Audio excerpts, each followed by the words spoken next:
वाला होवे नारियल सटार हो, देवेला सामान अंबानी परिवार हो। रील वाला होवे नारियल सटार हो, देवेला सामान अंबानी परिवार हो।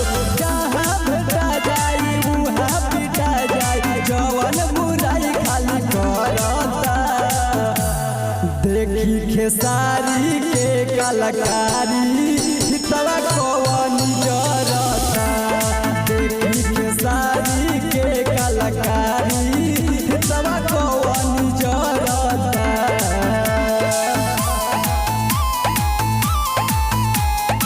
Music by Manu Raj.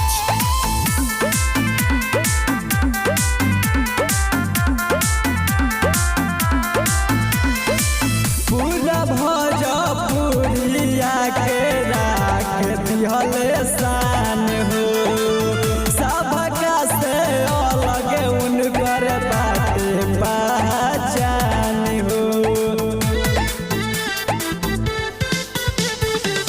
पूरा भोजपुरिया के राख दिहले शान हो, सबका से अलग इनकर बाटे पहचान हो। करे बदनाम बनावे पहचान, उनके नाम से आगे बढ़ता।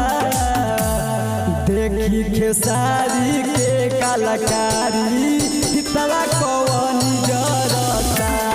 देखी खेसारी के कलाकारी हितवा कौन जरता।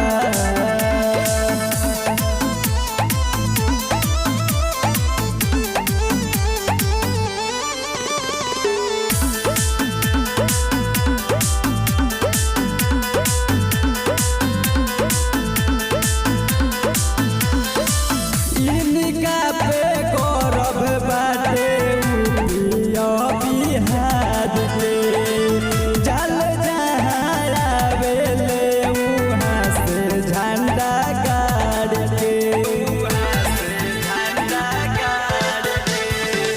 इनका पे गौरव बाटे बिहार के, जल जहाँ आवेले वहाँ से झंडा गाड़ के। पप्पू मुकेश सिंधु सुभाष खुले हमें ऐलान आज करता। देखी खेसारी के कलाकारी हितवा कौन जरता। देखी खेसारी के कलाकारी